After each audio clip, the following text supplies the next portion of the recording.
بسم الله الرحمن الرحیم. السلام علیکم ګرانو کتونکو. پروګرام پوښتنې سره زیم علمگیر خان. د پاکستان او افغانستان په منځ کې چې دینو تعلقات ډیر ښه طرف ته روان دي، ډیر ښه ډیولپمنټ شوی دی. نن چې دینو اسحاق ډار صاحب د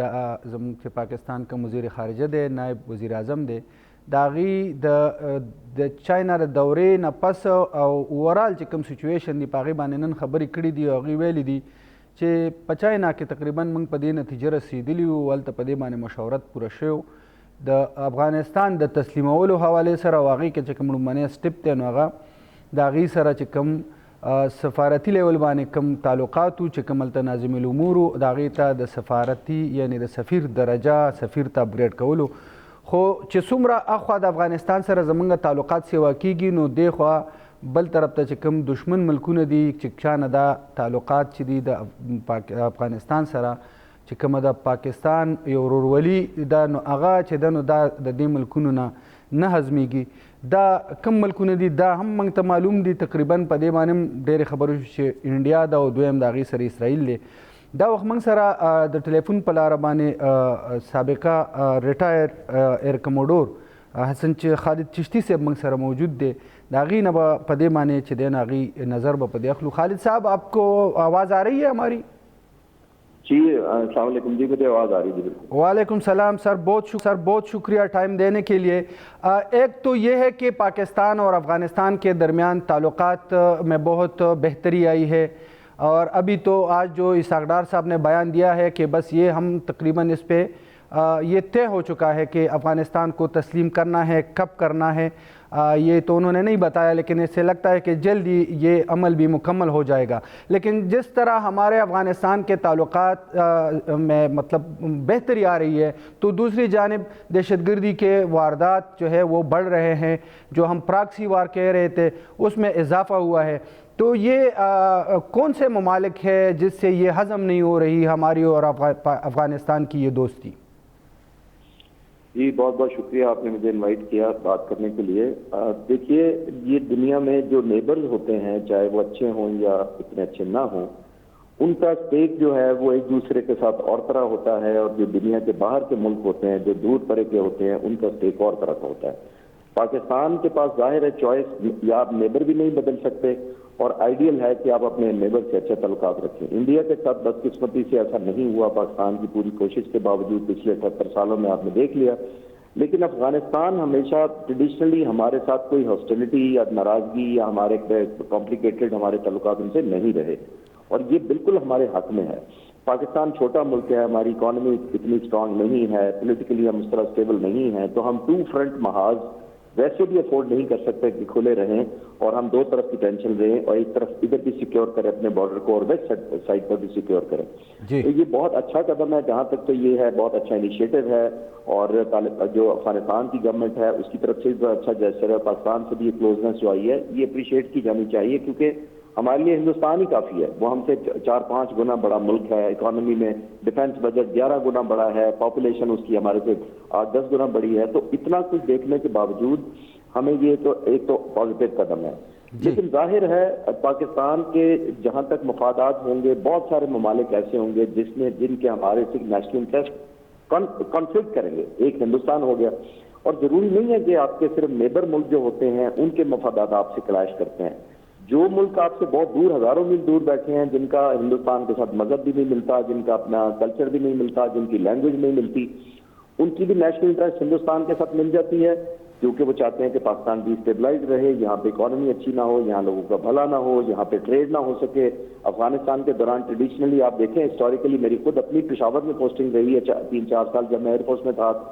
تو وہاں پہ ہمیں افغان بارڈر سے کوئی ٹینشن نہیں تھی، سوائے جب تک سوویت یونین آیا تھا اپنے جہاز لے کر اس نے قبضہ کر لیا تو ہم ڈیفینڈ کیا کرتے تھے. پشاور ایئر بیس فرنٹ لائن بیس بن گیا تھا. اس سے پہلے تو زبردست پیس اور ایک قسم کا نارمل ٹریڈ ہوتا تھا، آنا جانا تھا، لوگ شام کو کابل ہوتے تھے، صبح پشاور ہوتے تھے. تو یہ بڑی بھائی بندی تھی، اور یہ ایسا ہی ہمیں کرنا چاہیے. لیکن ہمیں واچ کرنا چاہیے کہ دشمن ہمارے ہیں جو ملیں گے بھی وہ ڈی اسٹیبلائز بھی کریں گے، بدمزیاں بھی کریں گے، اور تھرڈ پارٹی انوینشن کر کے ایک دوسرے پر بلیم ڈالیں گے، جس سے ظاہر خطرہ بڑا رہتا ہے کہ ہم ایک دوسرے پر اعتماد خراب نہ کریں. یہ بڑا اچھا انیشیٹو ہے, اللہ کرے اس میں اور بھی بہتری آئے. جی ایئر کموڈور صاحب, یہ ایک طرف تو ہم مطلب دیکھ رہے ہیں دنیا میں بھی پاکستان کو جو ہے بہت اچھی نظروں سے ابھی وہ دیکھا جاتا ہے, پوری دنیا نے تسلیم کیا ہے یہ پاک بھارت کشیدگی کے بعد. لیکن آپ کیا آپ کا تجزیہ ہے اس حوالے سے کہ جس طرح ہمارے جو ہے اس کا ثمرات بھی مل رہے ہیں لیکن دوسری طرف چیلنجز بھی بہت زیادہ ہیں؟ جی یہ بہت اچھا سوال ہے آپ کا. دیکھیے دشمن تو جیسے میں نے عرض کیا کہ چاہے گا کہ آپ ڈی اسٹیبلائز رہیں, لیکن دنیا اللہ تعالیٰ چلا ہی اس رہا ہے کہ اس طرح چلا رہا ہے کہ سچ کا بول بالا ہوتا ہے اور جو حق پر ہوتا ہے اس کی بات سنی جاتی ہے. ہندوستان بے شک بڑا ملک ہے, لیکن آپ بے اصولی زیادہ دیر تک لوگوں کو بیوقوف دنیا کو نہیں بنا سکتے. پاکستان میں آپ نے دیکھا ہے پہلگام ہوا, ہم کہتے ہیں فالس فلیگ آپریشن تھا, ہم نے کہا تحقیقات کرا لیں, ہم نے کہا کوئی نیوٹرل باڈی بنا لیں, ہم نے کہا ہمیں ثبوت دے دیں, کچھ نہیں دیا. دنیا کو اب سمجھ آنا شروع ہو چکی ہے کہ ہندوستان اپنے بڑے سائز کی وجہ سے, بڑی اکانومی کی وجہ سے, اپنے بڑے ٹریڈ کی وجہ سے اور اپنے جو ڈیزائن ہے اس کے, کہ پورے ایریے میں ایک پولیس مین بن کے رہے. آپ نے دیکھا سب سروینٹ ہر ملک کو بنانا چاہتا ہے, غلامی کی طرف لے جانا چاہتا ہے, جیسے بھوٹان ہے, نیپال ہے, سری لنکا, بنگلہ دیش, یہ سب ملکوں کو وہ چاہتا ہے کہ میرے سب سروینٹ ہو جائیں اور میں سب سے حکمرانی کروں. اور بدقسمتی دیکھیے یہ کہ یہ سب سے ڈس انٹیگریٹڈ ریجن ہے دنیا میں. یورپ امریکہ دیکھ لیں, نارتھ امریکہ کینیڈا آپس میں ٹریڈ کرتے ہیں, یورپ کرتا ہے, مڈل ایسٹ کرتا ہے, افریقہ کرتا ہے, آسیان ملک کرتے ہیں. لیکن آپ دیکھیے ہمارا جو ہم 22% تقریباً دنیا کی پاپولیشن ہے اس خطے میں جو ساؤتھ ایشیا میں رہتے ہیں, اور ہمارا آپس میں ٹریڈ صرف 5% ہے. یعنی 95% ہم کاروبار دوسرے باہر کے ملکوں سے کرتے ہیں, اور اس میں 95% ٹریڈ باہر ہونے کی سب سے بڑی وجہ کون سا ملک ہے؟ ظاہر ہے ہندوستان. اگر یہ ہندوستان انیشیٹو لے لے کہ میں دوسرے ملکوں تک پڑھوں گا, ہمارے بچوں پہ خرچ ہوگا, وہ بزنس کا پیسہ جو پروفٹ آئے گا, یہاں ہاسپٹل بنیں گے, یہاں ایجوکیشن ہوئے گی, یہاں بہتری آئے گی, لیکن ہندوستان باہر کرے گا. تو ہمیں یہ دنیا کو ریلائز کرانا چاہیے. کچھ حد تک ہم کامیاب ہوئے ہیں, لیکن یہ آن گوئنگ چیز ہے. یہ نہیں ہونا چاہیے کہ جنگ بندی ہو گئی ہے, ابھی ہم نے آپریشن کر لیا ہے, اس میں کامیابی حاصل کر لیا. یہ ایک وقت پر نہیں ہونا چاہیے, یہ کنٹینیوس ہمیں کوشش کرتے رہنا چاہیے, حقیقت دنیا سے روشناس کراتے رہنا چاہیے کہ یہ ایک ایسا ملک ہے جو پورے خطے کے امن کو داؤ پر لگانے میں کوئی دیر نہیں لگاتا ہے. جی ایئر کموڈور صاحب, یہ آپ بہت ویل انفارمڈ بھی ہے اور آپ خود چن کے رہ چکے ہیں ایسی پوسٹوں پہ, ایسی ڈیوٹی پہ کہ آپ کو زیادہ تر معلوم ہے. بلکہ ہم نے وہ جنگ کے دوران بھی آپ سے اس وقت جب تجزیہ لیا تھا تو آپ نے چند باتوں کی نشاندہی کی تھی اور وہ سچ ثابت ہوئی. یہ اب آپ کیا سمجھتے ہیں کہ انڈیا اس کے بعد جس طرح وہ بول رہے ہیں, مودی آئے روز یہ کہہ رہے ہیں کہ یا آپ خاموشی سے بیٹھ کے روٹی کھاؤ اور یا میری گولی کھاؤ, تو کیا وہ اس طرح کی ایڈونچر وہ کر سکتے ہیں؟ اگر ایڈونچر کریں گے تو کس نوعیت کی ایڈونچر وہ کر سکتے ہیں؟ ہم باتیں بڑی سیریس کر رہے ہیں, تھوڑی سی ہلکی پھلکی بات بھی کرنی چاہیے. کہ مودی صاحب سے یہ پوچھنا ہم بھول گئے کہ وہ گولی کون سی ہے, وہ آیا آپ کے سر درد کی ہے یا نیند کی گولی ہے؟ جی وہ کون سی گولی آج کل آپ لے رہے ہیں؟ تو ظاہر ہے جو وہ گولی کھا رہے ہیں وہ ہمیں نہیں چاہیے, کیونکہ اللہ کا شکر ہے نہ پاکستانی عوام کے سر میں درد ہوئی ہے اس جنگ کے بعد, اور نہ ان کو نیند کی گولی کھانے کی ضرورت پڑی ہے. تو وہ جس گولی کی بات کر رہے ہیں انہوں نے ایکسپلین نہیں کیا, لیکن میں زیوم کر رہا ہوں کہ یہ 2 گولیاں ہی ہوں گی, ایک سر درد کی ہوگی, ایک نیند کی ہوگی. باقی ہمیں ضرورت نہیں ہے. باقی آپ نے دیکھ لیا ہمارے نوجوانوں نے مسلح افواج کے اوور آل پاک فضائیہ کے شاہینوں نے جو کمال کر دکھائے ہیں, وہ سر درد ادھر لگی ہوگی اور وہ کئی حد تک بڑے عرصے تک گولیاں کھائیں گے. اور ان کو ریلائز کرنا چاہیے کہ یہ جو نعرے بازی کی تھی, یہ فلمی ڈائلاگ بولے تھے, یہ فلم نہیں چل رہی. ان کا ڈیفینس منسٹر کہتا ہے کہ آپریشن سندور جو ہے وہ سسپینڈ ہوا ہے, ختم نہیں ہوا ہے. بالکل. تو میں اس دن مذاق کر رہا تھا پھر سے کہ یہ آپریشن سندور باقی سسپینڈ ہوا ہے کیونکہ آپ کے بالی ووڈ کے 4 ڈائریکٹر آپس میں لڑ رہے ہیں کہ آپریشن سندور کا کاپی رائٹ میں نے لینا ہے اور میں نے اس پر فلم بنانی ہے. اور آپ نے لینگویج نوٹ کریں, ان کے ڈیفینس منسٹر بھی کہتے ہیں یہ تو ٹریلر تھا, اصل پکچر باقی ہے. یہ بالی ووڈ کی لینگویج ہے نا کہ پکچر باقی ہے, ٹریلر تھا, یہ فلانا تھا. تو وہ سمجھتے تھے کہ ہندوستان کے لوگ بالی ووڈ کی لینگویج بہتر سمجھتے ہیں, تو ان کو یہ کہا جائے کہ آپریشن سندور ابھی جاری ہے. تو میرا لگتا ہے کہ جاری ضرور رہے گا, لیکن بالی ووڈ میں انشاءاللہ جاری رہے گا. جو ہمارے نوجوانوں نے یہاں شہادتیں پائی ہیں اور جو نوجوان غازی ہیں یہاں کے, ان سب کو ٹریبیوٹ اور سلیوٹ جن لوگوں نے ملک کا دفاع بھی کیا ہے اور آئندہ پرابیبلی آنے والے کئی سالوں میں ہندوستان کو یہ سبق سکھایا ہے کہ نیو نارمل یہ نہیں ہوگا جو آپ نے ڈرون مار کر یا 6 تاریخ کی رات کو ہمارے پر فائرنگ کر کے یا ہمارے بیسس پر حملہ کیا تھا. نیو نارمل وہ ہوگا جو 10 تاریخ کو ہم نے آپ کے ساتھ فجر کے بعد 5 گھنٹے تک کیا تھا, اور 1965 کی جنگ سے 17 دن کی جنگ سے زیادہ بمباری ہم نے اس 5 گھنٹے میں پاک فضائیہ نے ہندوستان پر کی تھی. تو یہ نیو نارمل ہوگا انشاءاللہ تعالی. سر یہ بتائیں کہ اس دفعہ اگر وہ اس طرح کوئی حرکت کرتا ہے انڈیا,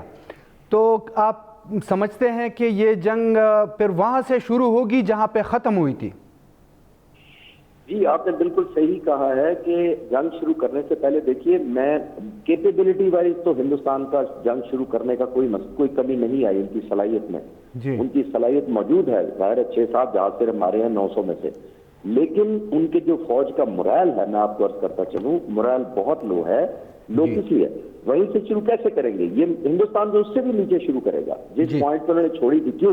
میں عرض کرتا ہوں کیوں؟ کیونکہ دیکھیے جنگ کے لیے ضروری ہوتا ہے کہ آپ کی جو کاز ہے, یعنی جو جنگ کی وجہ لوگوں کو بتائی جائے, وہ جسٹیفائڈ ہو. پہلی بات, جب جنگ تب جسٹیفائڈ ہوتی ہے اگر اس کی کاز یا وجہ جسٹیفائڈ ہو, اور جب جسٹیفائڈ ہوتی ہے کاز بھی اور جنگ بھی, اس پہ بنیاد کر کے ہی آرم فورسز یا مسلح افواج کی پرفارمنس بھی جسٹیفائڈ ہوتی ہے. یہ تینوں میں جسٹیفائڈ نہیں ہے, نہ ان کی کاز جسٹیفائڈ تھی, نہ ان کی جنگ جسٹیفائڈ تھی, نہ ان کے مسلح افواج کی جو پرفارمنس تھی, خاص طور پہ انڈین ایئر فورس کی جو کیپیبلٹی کی ہے, اس نے پرفارمنس دکھائی ہے, وہ جسٹیفائڈ تھی. اب آپ پاکستان کی طرف آ جائیں, ہماری کاز بھی جسٹیفائڈ تھی کیونکہ ہم اپنے بقا کے لیے لڑ رہے تھے, ہم اپنی آزادی کے لیے لڑ رہے تھے. ہماری پر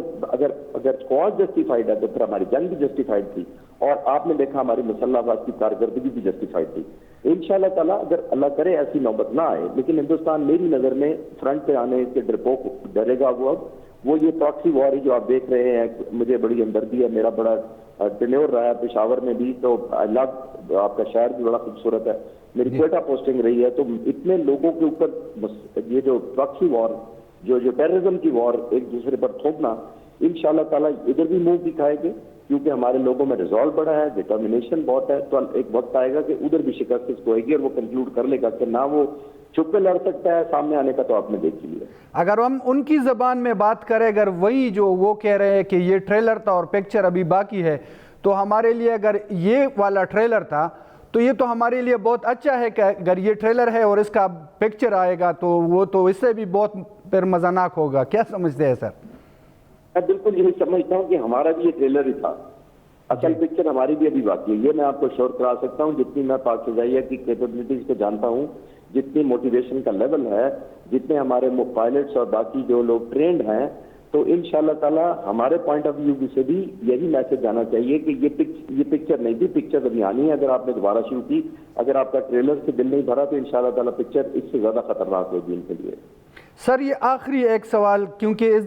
یہ جو حالیہ جنگ ہوئی اس میں تو وہ مطلب یہ پتہ تھا کہ اس طرح ہوگا, وہ کوئی حرکت کریں گے, بلکہ وہ تو اس حد تک کہہ رہے ہیں کہ ہم نے فون کر کے بتایا. تو اس دفعہ یہ بھی ہو سکتا ہے کہ خاموشی کے ساتھ کچھ اس طرح کوئی حرکت کرے. جی پاسبلٹی ہے, اس کو رول آؤٹ میں بالکل نہیں کرتا, کیونکہ انہوں نے اتنا زیادہ پریشر بلڈ کیا اپنے لوگوں کا اپنے اوپر ہی, لوگوں کو بتا کے کہ ہم چھوڑیں گے نہیں, ہم یوں کر دیں گے, ہم یہ کر دیں گے. دیکھیں جب تک آپ کی, میں نے جب کیا تھا کہ جنگ جسٹیفائی نہیں ہوگی, تو لوگوں کو غلط آپ امیدیں دلوائیں گے, لوگوں کی غلط توقعات ایکسپیکٹیشن کریں گے, تو پھر آپ کو خود ہی بھگتنا پڑے گا. اب آپ کی بات سے میں ایگری کرتا ہوں کہ اپنے لوگوں کو, ایک 1.4 بلین پاپولیشن ہے, ان کو تسلی دینے کے لیے کچھ نہ کچھ انہوں نے ایک اور نیا ڈرامہ شاید کر سکتے ہیں. پاسبلٹی لمیٹڈ ہو سکتا ہے, خدا نہ خواستہ کوئی ایسی ٹیمپریری ایک ایسی کر کے سچویشن کریٹ کر کے پاکستان کو امبیرس کر کے وہ لانگ ٹائم میں کہنا چاہیں گے کہ دیکھیں جی ہم نے کہا تھا نا آپریشن ابھی باقی ہے اور کنٹینیو ہے, تو اس طرح کا کر سکتے ہیں. لیکن میں آپ کو یہ بھی شور کرا سکتا ہوں, اب میں پاک فضائیہ کے پوائنٹ آف ویو سے بات کر سکتا ہوں, جو میں جو جانتا ہوں میرے نالج میں, پاک فضائیہ ابھی بھی ریڈ الرٹ پر ہے. ایسا نہیں ہے کہ ہم نے پل بیک کر لیا ہے, ہم چلے گئے ہیں, ہمیں پتہ ہے کہ کچھ بھی شرارت ہو سکتی ہے. تو انشاءاللہ تعالیٰ اگر ہوئی, جو پاسبلٹی ایک ہے ریموٹ, کم ہے لیکن ہے ضرور, اس کو رول آؤٹ ہم نہیں کر سکتے. اور اگر کبھی ایسی ایفرٹ کی گئی, کوئی کوشش کی گئی, تو مسلح افواج عام طور پر اور پاک فضائیہ کہ مجھے پتہ ہے خاص طور پر بہت الرٹ ہے, اور انشاءاللہ تعالیٰ شاید اس سے زیادہ پنشمنٹ ان کو ملے گی. بہت شکریہ سر وقت دینے کے لیے. ایئر کموډور صاحب خبرې تاسو واورېدلې یو خدا چې هغوی د خپل د عوامو د تسلۍ دپاره چونکې هغوی دومره یو قسمه بړکې به وهلې چغې به وهلې غټې غټې خبرې به یې کولې نو اوس د هغوی د تسلۍ دپاره چې دی نو دا یو امکان چې دی نو هم موجود دی چې انډیا بیا هم داسې څه ایډونچر کولی شي او څنګه چې دوی ویلي چې انډیا وایي چې دغه ټریلر او پکچر چې دی نو هغه اوس چې دی نو لا پاتې دی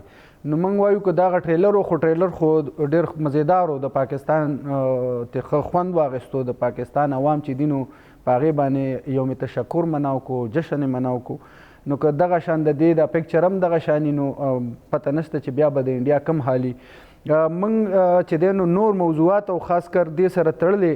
خبرې چې انډیا چې دا د هغې کم ګډ جوړ اسرائیل سره په هغې خبرې کیږي خو دا ګډ جوړ څنګه ولکه که نه ځکه چې امریکا چې کم دا د دې یو الاینس پارټنر هم دی دا په انډیا کې د هغې ډېره غټه سرمایهکاري ده او د هغې غټ تجارت دی نو ولې هغوی د انډیا سره ونه درېدل د هغې حمایت یې ونه کو بلکې الټه چې دی نو هغوی ځای په ځای چې دی نو د پاکستان نوم یادوي نو په دې باندې هم خبرې اترې کوو موږ سره وخت شوی دی وړې شاندمې موږ سره اوسئ.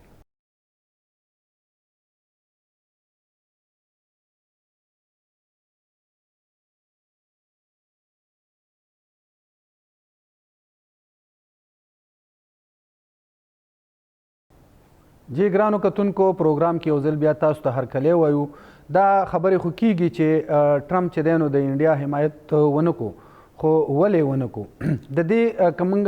لږ غونته کې بیکګراونډ وګورو تقریبا څو میاشتې مخکې د اس آی اف سی د یو اجلاس شوی پاکستان چې کوم آرمی چیف دوی هم پکې وو هغې کې څه فیصلې شوي او هغې کې دا مو چې یاره څه لابنګ فارم چې دي نو دا هایر کول پکار دي او تقریبا 4-5 لابنګ فارم هغه چې دی نو د هایر کولو فیصله شوې وه تقریبا 3.5 میلیون ډالر لږ چې دی نو دا دې لپاره پیسې مختص کړی شوي وي هغې کې او بیا دې له مختلف ابجیکټیوز ورکړی شوي چې یو دا چې یاره یو لابنګ فارم په دې کار وکړي چې کانګرس سره چې دی نو رابطه وکړي چې کوم د پاکستان خلاف یو انټي ډیموکراسي بل چې دی نو هلته منظور شوی پاس شوی دی چې دغه چې کوم خلک دي دا نیوټرل کړي یو بل یو لابنګ فارم چې هغه وایټ هاوس سره رابطه وکړي هغې سره زموږ دپاره لابي وکړي داسې چې دی نو سټیټ ډپارټمنټ دپاره هم یو لابنګ فارم د دې نه علاوه چې کوم خاص چې چا موږ ګڼو چې یاره په کوم چې دی نو د هغې دغه رالل مخې ته ریزلټ هغه یو لابنګ فارم دی دپاره چې د ډونالډ ټرمپ کم بزنس پارټنر دی یا بزنس اسوسییټ دی د هغې سره رابطې وکړي نو په هغې کې چونکې د ده چې کوم هغه کمیونټي هغه د سره چې کوم خلک دي ون په کابینټ کې نو یا د ریل سټیټ بزنس کوي او یا د کرپټو کرنسي نو هغه خلک چې دی نو هغې لابنګ کوم ځای ته ورسېدو یو نوم یادېږي سټیو ویټکاپ دا چې کوم ورلډ لیبرټي یو کمپني ده دا د هغې چې دی نو دا د دوی د بهرحال دی خو چې زمانه ده زما د زوی ده چې کوم زیک ویټکاپ یادېږي هغه بیا پاکستان ته هم راغی بهرحال دی باندې زه تاسو سره خپله نظر هم ږدم خو دا ټیم موږ سره چې دی نو ټلیفون په لاره باندې سینیر صحافي او تجزیهکار ممتاز بنګش صاحب موږ سره ټلیفون په لاره موجود دی ممتاز صاحب تاسو ته زموږ آواز درځي جی ډېره مننه بالکل آواز راځي مهرباني سر د وخت راکولو دا چې څنګه ما خبره شروع کړله چې انډیا چې ده نو لکه دا توقع لرله چې امریکا به د هغې حمایت وکړي هغې بجای د حمایت هغې خو لومبی که تاسو ډونالډ ټرمپ سټیټمنټ یاد شي وایي چېرې دا 15 کالو زړه مسله ده او خپله به حل کړي بیا خبره تله اخره کې دې ته راغله چې ځای په ځای هغه د پاکستان نوم هم یادوي او ورسره چې دی نو هغه د کشمیر ایشو چې ده نو هغه هم دوباره چې یو قسمه انټرنیشنلایز کړله نو تاسو څه ګڼئ چې دې کې شاته باندې چې دی نو د دې څه محرکات وو چې ټرمپ د انډیا حمایت ونه کو ډېره مهرباني علمګیر صاحب اصل کې معامله داسې ده چې د دې شاته چې کوم دي دوه وجوهات دي جی ټول غټه وجه خو دا ده چې د امریکې او خصوصا د امریکې صدر د ټرمپ دا خیال و چې هندستان چې کوم دی دا یو غټ فورس دی او د پاکستان د هغې دپاره د هغې په مخ کې دومره غټ پاورفل سټیټ نه دی. حالانکه دا اندازه چې کومه وه د هغې صرف د هغې د رقبې یا د هغې د چې کوم ریسورسز دي د هغې په بنیاد باندې دا کوله، خو چې کله د پاکستان او د افغانستان په منځ کې دا کشاله راغله او پاکستان ته ډېره زبردسته وکټري میلاو شوه، د هغې نه پس ټرمپ ته دا احساس وشو چې هغه دې په دې مسلې کې دننه راشي او خپل کریډټ دې حاصل کړي او دغه شان چې خلک دا وایي چې د انډیا او د پاکستان په منځ کې دغه د کشارې حل کولو لپاره ټرمپ کردار ادا کړو. بېشکه دې کې شک نشته چې هغې مخکې راغلي دي او د هغې په سربراهۍ کې دغه سیز فایر شوی دی. خو زما په خیال دا په هغه ټایم کې وشو که تاسو خیال کړي وي چې هغې نه مخکې چې کله دا معامله ګرمه وه نو همدغه ټرمپ دا خبره کوله چې د پاکستان او د انډیا په منځ کې چې کوم مسله ده هغه د هغې خپله حل کړي او د هغې ته دا توقع نه وه چې دا مسله څنګه ګمبیره کېدی شي او دې سره دې نه څه مخکې خطرات د ټولې دنیا د امن ته لا کېدی شي. نو هغې نه پس چې کله د هغې د پاکستان فورس وکتو چې د هغې د پاکستان فتوحات وکتو، د پاکستان ایرفورس چې کومه کارنامې وکړي هغې وکتو، نو هغه ته احساس وشو چې دا خو پاکستان هم په یو سطح هم د انډیا نه کم نه دی، نو هغه په دې باندې مجبوره شو او هغه د مودي چې کوم د هغه په مخ کې یو تصویر پیش کړی نو هغه بالکل غلط ثابت شو. او دویمه بله مسله چې کومه وه په امریکې ته دا احساس هم وشو چې چاینا چې کوم دی یو داسې فورس دی چې هغه په دې خطې کې یو ډیسایسیو رول ادا کولی شي. موږ ګورو د تېرو ورځو کې د افغانستان دغه چې کوم ټرایپارټایټ هغه وشو، دا هم یو د دې یو کړی وه او دې نه علاوه هغې ته دا هم احساس وشو چې په دې خطې کې په دې ریجن کې د امن دپاره دا ضروري نه ده چې امریکا چا سره ولاړه ده. په دې خطې کې د امن دپاره ضروري دا دی چې دلته د چې کوم نیبر دي د انډیا او د پاکستان هغه نیبر د هغې سټریټیجک پوزیشن څه دی او په دې وخت کې هغې څوک سپورټ کوي، اصل اهمیت دغه لري او د هغې ته احساس وشو، اوس هم ته احساس دی. یقینا چاینا چې کوم دی د انډیا او د پاکستان په منځ کې چې کوم تنازع ده او یا کم چې اوس هم کومه کشیدګي ده د هغې د کمولو کم کردار ادا کولی شي، د هغې زیاتولو کم کردار ادا کولی شي او دغه شان د هغې سپورټ چې کوم دی هغه ډېر غټ وزن لري. نو ځکه انډیا چې کوم دی انډیا هم په دې خبره باندې مجبوره وه چې هغې زر تر زره سیز فایر وکړو. د پاکستان سیز فایر دومره څه جلدي نه وه پاکستان باندې، او که تاسو خیال کړي وي مودي په دې خبره باندې مجبوره شو چې هغه زر تر زره سیز فایر وکړي، ځکه چې نور د هغه دپاره د شرم خبره وه، هغه چې کومې دعوې کړې وي هغه ټولې دعوې ختمېدې. نو د امریکې ته چونکې دغه احساس وشو نو ځکه د هغې چې کوم په دې هغه کې رول و هغه एकदम یو ټرن وکړو او د هغې کردار بدل شو او هغې پاکستان کل عام سپورټ کول هم شروع کړو. او بله خبره پکې دا ده چې اخوا مونږ دا ګور ښه ښکاره خبره ده چې اسرائیل هم هلته هغې سپورټ کولو انډیا، نو هغې ته ښه فل بلکې هغې اوس هم هغې ته ښه ټیک ټاک سپورټ حاصل دی دې ته. نو په دې هغه کې هم هغه د امریکا چرې هم دا نه غواړي چې یو ملک چې هغه د هغې په سپورټ باندې چلي هغه بیا فردر د هغې د مرضۍ نه بغیر هغه داسې یو قدم یو ګام اوچت کړي چې هغه د هغې د مرضۍ مطابق نه وي، نو هغې دا چرې هم نه برداشت کوي او دا په دغه شان ډېر دغه شان د دې مثالونه موجود دي. نو زما په خیال دغه وجوهات دې نه علاوه نور هم وړې وړې داسې وجې موجودې دي چې د هغې د وجې نه د امریکې چې کوم دی خپل سټانس بدل کو او په دې باندې اوس مجبوره دی چې هغه د پاکستان تعریف وکړي. او د هغې یو بله اهم وجه دا هم ده چې په افغانستان کې چې کوم اوس صورتحال دی نو هغې کې دا حالات هغې نه دا تقاضا کوي چې پاکستان سره هغې ښه تعلق وساتي او پاکستان ته په انډیا باندې فوقیت ورکړي، ځکه چې په دې د افغانستان په معاملې کې هغه د پاکستان د مدد نه بغیر هغې هیڅ هم نشي کولی، نه سټریټیجیکلي او نه چې کوم دی د تعلقاتو په حوالې سره او نه د دهشتګردۍ په خاتمې کې داسې یو ګام تر هغه سره کېدی شي تر څو چې پاکستان په هغه کې سپورټ نه وي ځکه چې پاکستان هغه یو ملک دی چې په دهشتګردۍ کې ټول نه زیاتې قربانیانې ورکړي دي او د دهشتګردۍ د روکتام لپاره پاکستان چې په پاس کې کم کردار ادا کړی دی هغه اوس هم ادا کولی شي او هغه د جوګه دی چې هغه دغه پارټ چې کم دی هغه ادا کړي پکې منګش صاحب د څنګه تاسو وایي افغانستان د وجې یا لکه سرمایه‌کاري ګنې سرمایه‌کاري خو د هغې یا تجارت چې دی نو د انډیا سره ډېر غټ دی خو تاسو یو خبره وکړه چې د امریکې د مرضۍ خلاف یعنې هغې غواړي چې هغې کومه پالیسي نو هماغه به چلیږي دې سره زه تاسو سره یو کنسپیریسي شیر کما لکه دا یو کنسپیریسي هم چلیږي چې ګنې دا د اسرائیل او د انډیا یو ګډ جوړو او هغه چې کوم نیکسس یادېږي هغه دا دی چې او په هغې کې بیا وجه دا وه چې دوی حالانکې خپلو کې داسې څه ګډ جوړ کړی دی یا اسرائیل دوی ته ایډوایس ورکړی دی او د هغې هم تاسو وکتل چې دلته ډرونز د اسرائیلو بل د هغې ډرونز هم استعمال شول او چې کله ډرونز دلته حملې کولې نو هغې دپاره د اسرائیل نه ټیکنیشن هم راغلي بل صرف یو اسرائیلو چې هغې د انډیا حمایت کړی بل په دنیا کې چا هم د هغې حمایت نه دی کړی او د دې سره که موږ ګورو داسې نور هم ډېر وجوهات یعنې اسرائیل غواړي چې دلته په غزا کې چې کوم د وجې هغې نه ټوله دنیا چې دی نو د هغې نه نفرت کوي د نفرت په نظر ورته ګوري نو د هغې د توجه به چې دی نو هم د خلکو دې خوا شي انډیا طرف ته به شي او د دې کنسپیریسي سره ریلیټډ دا ویلی کېږي چې ګینې ټرمپ یا امریکا چې دی نو په دې کې په اعتماد کې نه و اخیستی شوی او چې کله دوی دا فالس فلیګ اپریشن وکړو د هغې نه پس دا پوره د جنګ یو دغه تېره شوله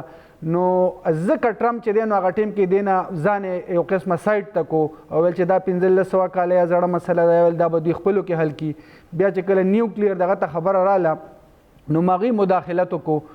نو دې نه تاسو داسې نه ګڼئ چې ګینې دا څنګه چې تاسو یو سرسري خبره هم کړله چې ګینې ټرمپ چې دی نو انډیا ته دا یو پیغام ورکړو چې ډونټ پلی وذ می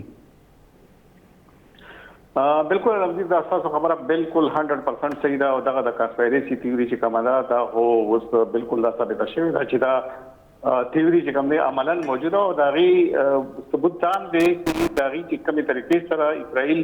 انډیا سپورټ کول او د هغې فزیکلي د هغې خلک چې کوم دی دلته په انډیا کې موجود وو نو یو خو دا خبره ده بله خبره پکې دا ده چې د هغې چې کوم ډرون استعمالېدو نو هغې فخریه طور باندې دا په خپله باندې وي چې دا د اسرائیل هغه ډرون دي چې پاکستان خلاف موږ استعمالوو او درېیمه خبره پکې دا ده چې که موږ ووینو نو هسې هم د پاکستان چې کوم دی هغه د اسرائیل د سترګو ازغی دی او دا بوي د دې وجه دا ده چې پاکستان هم یو د مذهب په نوم باندې جوړ کړی شوی ملک دی او دغه شان اسرائیل هم د مذهب په نوم باندې یو ملک ځان ګڼي نو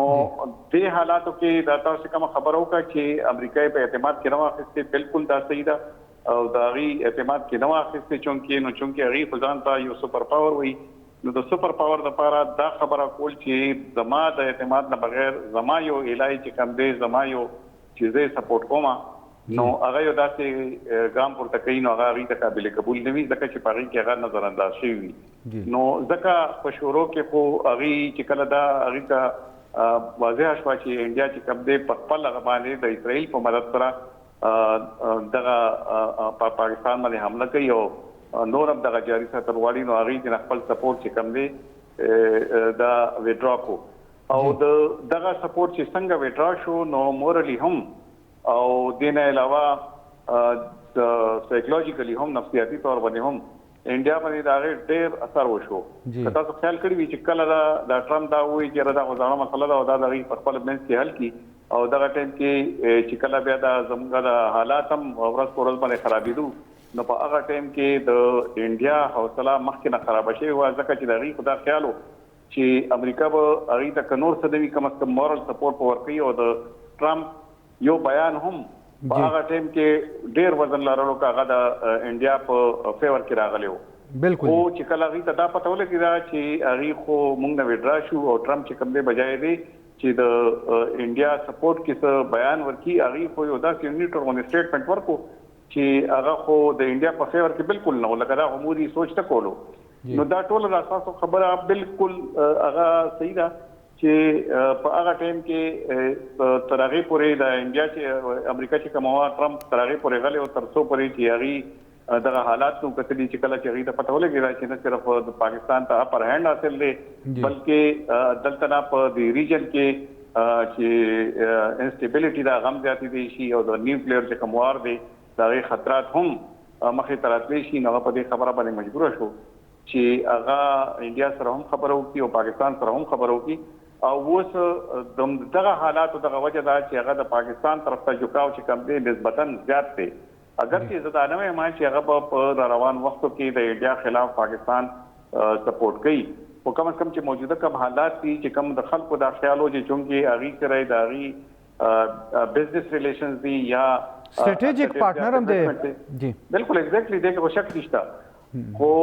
داغي اکانومي خو دې کې موږ دا نه وایي چې د پاکستان اکانومي یا د انډیا اکانومي چې کم دی مقابله موږ کوو هغه غټه اکانومي دا او دام غدي چې داغي چې کم بزنس پارټنر هغه دی هغه د پاکستان په نسبت باندې ډیر زیات دی جی خو هغه هم کارونه کوي ځکه چې په داسې حالاتو کې امریکا چې کومه هغه بلکې خاص کر ټرمپ ذکر وکما چې هغه ایګو نه زیات کار اخلي د انا نه زیات کار اخلي بجای د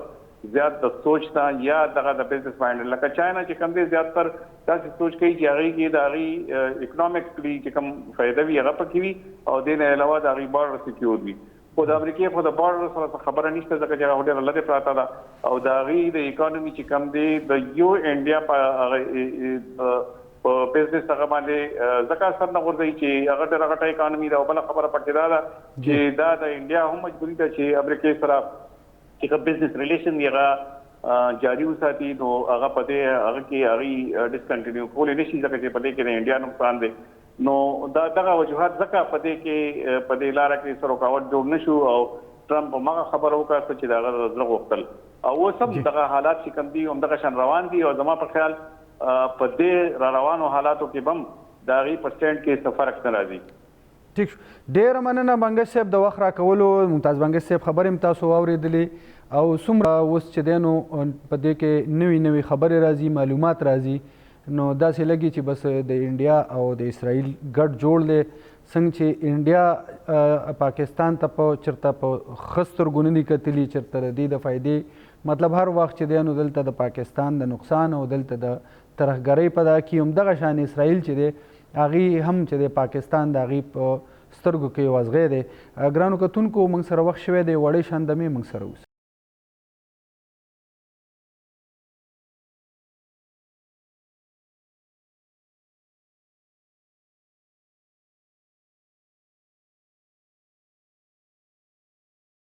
جی ګرانو کتونکو پروګرام کې یو ځل بیا تاسو ته هرکلی وایو د پروګرام په دې برخه کې موږ د خیبر پښتونخوا یو د دې چې کوم لوکل ایشو ده لوکل ایشو څه ده نن د خیبر پښتونخوا اسمبلی اجلاس چې دی نو ملتوي کړی شو ما د دې حوالې سره چې دی نو د خلکو سره خبرې وکړلې په هغې کې یو ډېر مهم سرکاري افسر سره ما خبرې وکړلې داسې پالیټیشن سره ما خبرې وکړې چې دا اجلاس ولې ملتوي شوی دی نو هغې کې یو دا وه چې نن او بلکې دا وجه هغې ما ته هم دا بیان کړه چې نور هېڅ وجه نشته دی او نن چې دی نو په اسلام آباد های کورټ کې چې دی نو د عمران خان او بشرا بیبي د 190 ملیون پاونډ کیس و او هلته چې دی نو دوی هلته تلل نن د اسلام آباد های کورټ مخې ته احتجاج دپاره د هغې د وجې چې دی نو وایي چې دا اجلاس ملتوي شوی دی او موږ هم کتل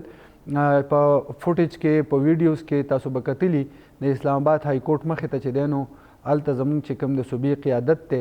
هغه هلته موجود دی او دویمه دام ماته هلته نه وویلی شو چې یاره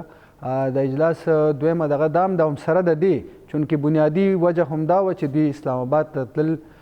د احتجاج دپاره خو دې کې د دوی یو ذاتي دغه دام دی که فرض که د اجلاس شوی وی او دوی نه وی نو بیا د دې هغه چې کوم څه پیسې جوړېږي ټي آی ډي جوړېږي نو هغه چې دی نو هغه بیا دوی ته نه میلاویږي دا وخت موږ سره د عوامي نیشنل پارټۍ ایم پی ای نثارباز خان موږ سره موجود دی نثارباز صاحب تاسو ته زموږ اواز درځي جی بالکل ستاسو غږ ماته راځي نثار خان دا نن د پښتونخوا اسمبلی اجلاس و هسې خو د پښتونخوا اسمبلی هر یو اجلاس موږ دپاره مهمي د دې صوبې دپاره مهمي دا اجلاس ولې ونه شو؟ داسې دا چې هر کله د اپوزیشن خو دغه مقدار دی چې د ریکوزیشن هم نشي جمع کولی، تعداد یې کم دی او د ګورنمنټ سره چې کوم د ممبران سیوا دي نو هغه چې کوم د اسمبلی اجلاس په خپل مرضي راغواړي او په خپل مرضي چې کوم دی پاسپاون کوي. دا اجلاس چې کوم دی روایتي تور دی په دې خاطر باندې پاسپاون کړلو چې دوی کله سټرایک دي، کله چې کوم دی د دوی خپل میټینګ دي، کله چې کوم دی په یو کار کې پولیټیکل پارټي د خپل پولیټیکل اکټیویټیز لپاره چې کوم دی د صوبې دومره اهمه شورا د صوبې دومره اهمه جرګه د هغې اجلاس راوبللی شي، د هغې دپاره چې کوم د تیاری ونیولی شي، دلته د اقام او د ولس ته چې کوم دی مسایلو ستونزې پېښې دي، زموږ دا خیال چې موږ فلور اف د هاوس په هغه مسلو باندې چې کوم دی وغږېږو او د حکومت توجه به چې کوم دی هغه مسلو ته راواړو. له بده مرغه دی هغه اجلاس چې کوم دی پاسپاون کړي لکه څنګه چې دا په لاول ځل نه ده شوی چې په لاول ځل دی دا اجلاس غوښتلی او بیا یې پاسپاون کړو د خپل احتجاج دپاره. دا څو وارې دی دغه شانته وکړله. دی اصل کې چې کومه دی د دې صوبې د ولسونو سره د صوبې د عوامو سره چې کوم دی سره مخلص نه دي. که چېرته دی د صوبې د عوامو سره مخلص وي او د صوبې د عوامو د مسلو احساس ورته وي نو دوی به چې کوم دی اجلاس د سرباز خان دوی خو یو خوا د وفاقي حکومت نه ګیلې کوي چې دوی چې دی نو موږ له هغه شان خپل فنډ نه راکوي او زموږ په صوبې باندې چې دی نو دوی ته بیخي سترګې اړولې دي، نو بل خوا زموږ د خپل حکومت دا حال دی. جی نثارباز خان سره زموږ رابطه منقطع شوله. نثارباز خان چې دی نو دوی هم نن چونکې اجلاس نو نو راغلي او زما په خیال دوی به کلي کې و د دوی کلي کې ما ته دوی وختي وویلې چېرې هلته داسې موبایل سیګنلو مسلې نو تاسو نثارباز خان هم واورېدو، هغې هم دغه خبره کوي چې د دوی چې دی نو واقعي کله د دوی میټینګ ځي، کله چې دی نو دوی د احتجاج دپاره پلانینګ کوي، د هغې دپاره ناسته کوي او کله دوی چې کله احتجاج له ځي نو د هغې دپاره چې دی نو بیا دلته د صوبایي اسمبلۍ که هر څومره مهم اجلاس وي نو هغه چې دی نو دوی ملتوي کوي. او څنګه چې ما تاسو ویلي چې ذاتي انډیویجولي د دوی دا هم یو دغه چېرې لکه که اجلاس وشي دوی نه نو بیا هغه ټي ډي ایم نه میلاویږي، بلکې ما ته هغه افسر صاحب دا خبرې مو کړلې چېرې یو خو دا ده چې دوی هلته بلاړ شي احتجاج له خاص کر چې بیا د اطرافو دا خلک دي د پېښور نه علاوه که کم داسې د سوات او دغه شمالي علاقه جات خلک دي او که داسې ډی ای خان او لکي مروت او د بنو کم د دوی ممبران دي نو هغې وي چې بس بیا هغوی ممزي اختر دپاره به کورونو ته ځي، بس بیا پېښور ته نه راځي، نو بس اسلام آباد نه هغوی ته دغه مسانه وه. ګرانو کتونکو دا زموږ د نن پروګرام، بل پروګرام پورې اجازت غواړو. د الله په امان.